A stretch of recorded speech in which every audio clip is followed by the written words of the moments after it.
Does Shenzhen property come wrapped up with a red bow, or is it snared in red tape? Coming up on SCMP Property.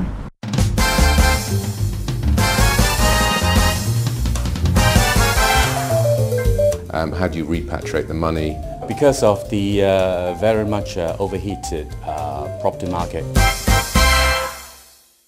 Okay, so you feasted on Hong Kong's property market, and now you're looking for some sweeter investment gains to enjoy. Just across the border is one of China's fastest growing cities, Shenzhen, with a booming population and explosive economy. Based on that, it's only logical to want to invest in Shenzhen property. But is it even plausible for the average Hong Kong investor? Well, that's the subject of this week's question. Our viewer asks, I'm considering investing in Shenzhen property. Are there any rules or regulations that I should be aware of?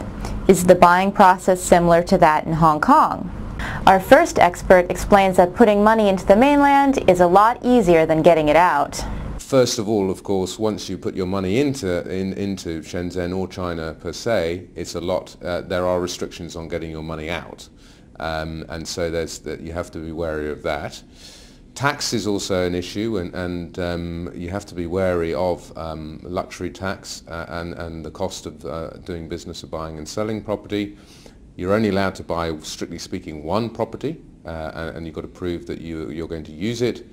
And also there's no conform or trading part of it. You can't speculate on a property and resell it.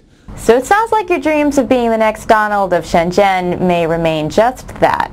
As our expert mentioned, you can buy only a single property, so becoming a real estate baron in China is pretty unlikely. But that might be the least of your concerns. And if they haven't actually reside, or actually they haven't lived in the mainland for at least a 1 year period, then they're not actually allowed to buy any property at all. And secondly, even they are actually allowed to buy a property in Shenzhen, they are only allowed to buy one property for their own personal use. In line with all these measures, the government has actually introduced various tax issues which are involved. And if one is going to transfer the ownership of a property within like a 5 years period, then there will be taxes imposed. Okay, all you have to do now is tell your boss you want to move to the mainland for a year, and then you can participate in the hot Shenzhen market. Or maybe not.